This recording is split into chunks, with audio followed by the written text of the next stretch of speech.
Welcome to రాజనీతి.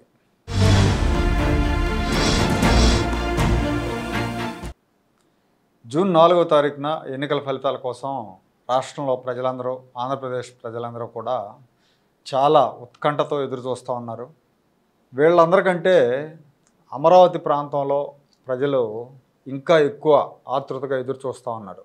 4వ తారీఖు ఎప్పుడెప్పుడు వస్తుందా, చంద్రబాబు నాయుడు గారి గెలుపు వార్తను ఎప్పుడెప్పుడు వినాలా అని వాళ్ళు చాలా ఉత్కంఠగా, ఉత్సాహంగా ఎదురు చూస్తూ ఉన్నారు.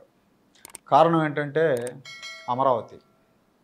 అదే సినిమాలో, బాహుబలి సినిమాలో బాహుబలి రాక్ కోసం మాహిష్మతి నగరం ఎదురు చూస్తున్నట్టుగా ఇక్కడ అమరావతి ప్రాంత ప్రజలు చంద్రబాబు నాయుడు గారి కోసం ఎదురు చూస్తూ ఉన్నారు. ఎందుకంటే వాళ్ళ మనుగడ, వాళ్ళ భవిష్యత్తు, వాళ్ళ భవిష్యత్ తరాలు, వాళ్ళ పిల్లల భవిష్యత్తు ఇవన్నీ కూడా చంద్రబాబు నాయుడు గారి విజయం మీద ఆధారపడి ఉన్నాయి. ఆయన గెలిస్తేనే వాళ్ళకు ఒక అందమైన భవిష్యత్తు ఉంటుంది. ఆయన ముఖ్యమంత్రి అయితేనే ఆంధ్రప్రదేశ్ రాష్ట్రానికి కూడా భవిష్యత్తు ఉంటుంది. ఇక్కడ చంద్రబాబు నాయుడు గారు 2014లో గెలిచిన తర్వాత, రాష్ట్ర విభజన తర్వాత రాజధాని నగరంగా అమరావతిని డిసైడ్ చేయటం, దానికోసం రైతులంతా కూడా తమ జీవనాధారమైన భూముల్ని స్వచ్ఛందంగా ఇవ్వటం, అందులో పనులు మొదలు పెట్టడం, ఇవన్నీ కూడా అందరికి తెలిసిన విషయాలు. ఆ తర్వాత ఒక్కసారిగా అమరావతిలో పనులు మొదలయ్యాక అమరావతిలో స్థలాల రేట్లు బాగా పెరిగిపోయాయి. గజం 25,000 నుంచి 40,000 వరకు రేటు పలికింది. అంటే ఒక్కో ఏరియాలో ఒక్కో రకంగా, అమరావతి పరిధిలోని 29 గ్రామాల్లో రైతులు ఇచ్చిన పూలింగ్లో. అట్లాగే అమరావతి బయట కూడా రియల్ ఎస్టేట్ మార్కెట్ ఆంధ్రప్రదేశ్ రాష్ట్ర వ్యాప్తంగా శ్రీకాకుళం నుంచి అనంతపురం వరకు కూడా బాగా రైజులో ఉంది. ఎక్కడికి వెళ్ళినా అనంతపూర్లో కావచ్చు, లేదంటే ఒంగోలులో కావచ్చు, లేదంటే శ్రీకాకుళంలో కావచ్చు, ఇట్లా జిల్లా కేంద్రాలు కూడా బాగా రియల్ ఎస్టేట్ మార్కెట్ పుంజుకుంది.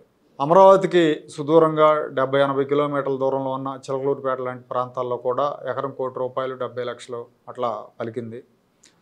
ఆ తర్వాత జగన్మోహన్ రెడ్డి గారు రావటం, జగన్మోహన్ రెడ్డి గారు ముఖ్యమంత్రి అయ్యాక 3 రాజధానుల ప్రతిపాదన పెట్టడం, అమరావతిలో పనులన్నింటినీ కూడా అర్ధాంతరంగా ఆపేయటం, అమరావతిని శిథిలావస్థకు చేర్చడం, ఇలాంటి పనులన్నీ చేయటం మూలంగా ఒకసారిగా మార్కెట్ పడిపోయింది. ఒక అమరావతి అనే కాదు, రాష్ట్రం మొత్తం రియల్ ఎస్టేట్ మార్కెట్ పడిపోయింది. అమరావతిలో ఆ రోజు 30 నుంచి 40,000 పలికిన స్థలాలు జగన్మోహన్ రెడ్డి ముఖ్యమంత్రి అయిన ఏడాది తర్వాత 10,000కు పడిపోయింది. 7,000, 8,000, 10,000కు పడిపోయింది. అసలు అడిగేవారే లేరు. అట్లాగే అమరావతి బయట కూడా, రాష్ట్రంలో కూడా రియల్ ఎస్టేట్ మార్కెట్ పడిపోయింది. ఇప్పుడు ఏదైతే మనం చిలకలూరుపేట దగ్గర అప్పుడు 70 లక్షల నుంచి ₹1 కోటి వరకు ఎకరం పలికింది అనుకున్నామో, అదే ప్రాంతంలో ఎకరం 17 లక్షలకి నా మిత్రుడు ఒక ఆయన కొన్నారు. ఆయన ఆ రోజు 70 లక్షలు పలికిందని వాళ్ళు 17 లక్షలకు కొంటున్నానండి, మళ్ళీ చంద్రబాబు గెలిస్తే ఇది 70 లక్షలు అవుతుందని చెప్పి అన్నారు. అంటే అంత పడిపోయింది. ఒక రియల్ ఎస్టేటే కాదు, కన్స్ట్రక్షన్ కూడా మొత్తం అంతా కూడా పడిపోయి పనులు లేక పక్క రాష్ట్రాలకు వలసలు వెళ్ళిపోయారు కార్మికులంతా కూడా. అదే సమయంలో పక్క రాష్ట్రం తెలంగాణలో రేట్లు విపరీతంగా పెరిగినాయి. పొలాల రేట్లు ఒకప్పుడు ఆదిలాబాద్ అటువైపు సుదూర ప్రాంతాల్లో ఎకరం 40,000, 50,000 ఉన్న పొలాలు కూడా 20 లక్షలకు వెళ్ళిపోయినాయి. మహబూబ్నగర్ శివారు ప్రాంతాల్లో, కర్ణాటక బోర్డర్స్లో కూడా 20-25 లక్షలకు తక్కువ ఎక్కడా లేదు. తెలంగాణలో రేట్లు పెరిగినాయి. ఆ సందర్భంగా తెలంగాణ ముఖ్యమంత్రి, అప్పటి ముఖ్యమంత్రి కేసీఆర్ అసెంబ్లీలోనే అన్నారు.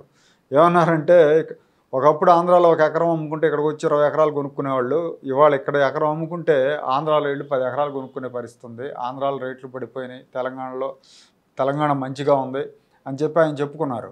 ఇది పరిస్థితి మొన్నటిదాకా. ఇప్పుడు ఎలా ఉందంటే, అమరావతి విషయానికి వస్తే 2023 డిసెంబర్లో తెలంగాణలో జరిగిన ఎన్నికల్లో రేవంత్ రెడ్డి గారు గెలిచిన తర్వాత ఎందుకో తెలియదు, దానికి దీనికి లింక్ ఏంటో తెలియదు, కానీ అప్పటి నుంచి రేట్లు క్రమంగా పెరగటం మొదలైంది. అంటే అంతకుముందు ఒక 5-6 నెలల నుంచే పెరుగుతూ ఉంది. రేవంత్ రెడ్డి సీఎం, ఇక్కడ కేసీఆర్ ఓడిపోయి రేవంత్ రెడ్డి సీఎం అయిన తర్వాత అక్కడ రేట్లు కొంచెం వేగంగా పెరగటం మొదలైంది. ఇవాళ అక్కడ మళ్ళీ పాత రేట్లు వచ్చినాయి. ఇంకా రిజల్ట్ రాలేదు. రిజల్ట్ రాకముందు అప్పుడు ఎట్లయితే గజం 25,000 నుంచి 40,000 వరకు వెళ్ళిందో, ఇప్పుడు కూడా ఒక్కో ప్రాంతాన్ని బట్టి మినిమం 25,000 అయింది, మ్యాక్సిమం 40,000 దాకా వెళ్ళిపోయింది.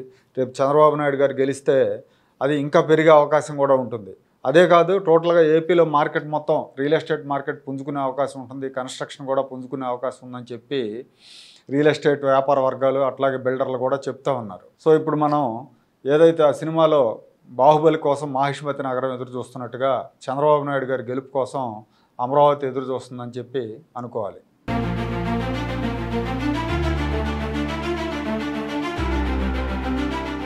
Like, share and subscribe to Rajaniti channel.